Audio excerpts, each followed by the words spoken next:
بسم الله الرحمن الرحيم.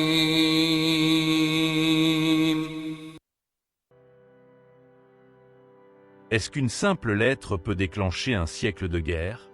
Est-ce que 67 mots, écrits sur un bout de papier jauni, peuvent décider du destin de millions de personnes qui n'ont jamais été consultées?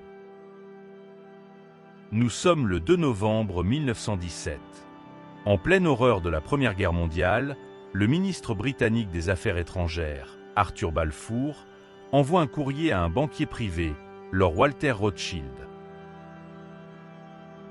Ce document ne ressemble à rien d'important. Pourtant, il va devenir l'acte de naissance d'Israël et le point de départ de l'une des plus grandes tragédies du XXe siècle. On appelle ce texte la Déclaration Balfour. Pour les uns, c'est une promesse de salut. Pour les autres, c'est l'acte fondateur d'un vol de terre à l'échelle industrielle. Mais ce que l'on oublie souvent, c'est l'arrogance incroyable qui se cache derrière ces lignes. Un empire européen, la Grande-Bretagne, a décidé d'offrir une terre qu'il ne possédait pas encore, à un peuple qui n'y vivait pas, tout en ignorant totalement le peuple qui y habitait depuis des millénaires. Comment une telle lettre a-t-elle pu être écrite? Et surtout, quels étaient les véritables intérêts cachés de l'Empire britannique? Le contexte, le grand découpage du monde. Pour comprendre 1917, il faut regarder la carte du monde de l'époque. L'Empire ottoman, qui dirigeait le Moyen-Orient depuis des siècles, est en train de s'effondrer. Les grandes puissances coloniales, comme la France et le Royaume-Uni, sont comme des prédateurs qui attendent la fin de la proie pour se partager les morceaux. À cette époque, Londres a un problème. La guerre contre l'Allemagne est longue et épuisante. Les Britanniques cherchent des alliés partout. Ils font des promesses à tout le monde, même quand ces promesses sont contradictoires. D'un côté, ils promettent l'indépendance aux leaders arabes s'ils se révoltent contre les Turcs. De l'autre, ils signent des accords secrets avec la France pour se partager la région.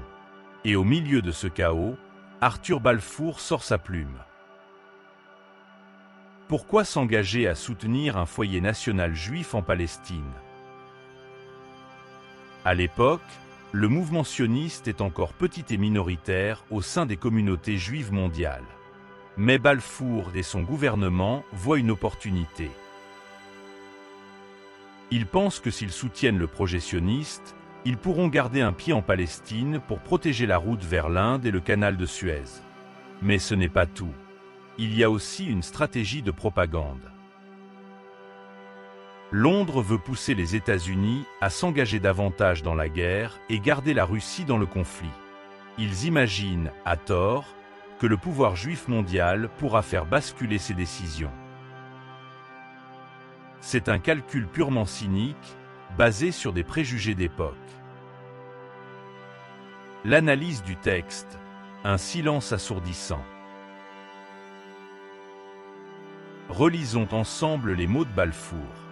Il écrit « Cher Lord Rothschild, j'ai le plaisir de vous transmettre, au nom du gouvernement de Sa Majesté, la déclaration suivante qui exprime la sympathie du gouvernement britannique à l'égard des aspirations sionistes juives et qui a été soumise au cabinet et approuvée par celui-ci. Le gouvernement de Sa Majesté envisage avec faveur l'établissement en Palestine d'un foyer national pour le peuple juif et mettra tout en œuvre pour faciliter la réalisation de cet objectif, étant clairement entendu que rien ne sera fait qui puisse porter atteinte aux droits civils et religieux des collectivités non juives existant en Palestine, ni aux droits et au statut politique dont les Juifs jouissent dans tout autre pays. Je vous serais reconnaissant de bien vouloir porter cette déclaration à la connaissance de la Fédération sioniste. Veuillez agréer, cher Lord Rothschild, l'expression de mes sentiments distingués. Arthur James Balfour. Regardez bien la formulation. Il ne dit pas un État, il dit un foyer. C'est flou, c'est diplomatique. Mais le plus choquant se trouve dans la suite de la phrase. Balfour ajoute que rien ne doit être fait qui puisse porter atteinte aux droits civils et religieux des collectivités non juives existant en Palestine. Avez-vous remarqué? Balfour ne cite même pas les Palestiniens par leur nom. Pour lui, les habitants qui représentent 90% de la population à cette époque ne sont que des collectivités non juives. Si cette vidéo vous a été utile, vous pouvez soutenir la chaîne sur Ko-fi. Même un petit geste peut m'aider à créer encore plus de contenu fiable et réfléchi sur l'islam. Merci du fond du cœur.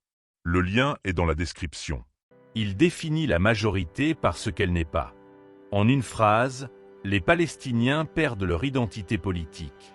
Ils ont des droits civils et religieux, certes, comme on accorderait des droits à des invités. Mais ils n'ont plus de droits politiques sur leur propre terre. Ils ne sont plus les propriétaires de leur destin, ils deviennent un obstacle à gérer pour le projet colonial. Pour le reste de la planète, c'est le sommet de l'injustice. Un ministre à Londres, assis dans son bureau luxueux, vient de décider que la terre de Jérusalem, de Jaffa et de Haïfa appartient désormais à son empire, et qu'il peut en disposer selon ses intérêts. C'est cette arrogance coloniale qui a braqué le monde arabe et le Sud global contre le projet sioniste dès le premier jour. Ce n'était pas une question de haine religieuse, c'était une question de refus de la domination impériale. Les conséquences, une promesse empoisonnée. La déclaration Balfour a ouvert la boîte de Pandore. Une fois la guerre finie, les Britanniques prennent le contrôle de la Palestine. Ils commencent à mettre en œuvre leurs promesses. Mais très vite, ils se rendent compte qu'ils ont créé un monstre. En encourageant l'immigration massive pour créer ce foyer, ils déclenchent la résistance légitime des populations locales qui voient leur pays leur échapper.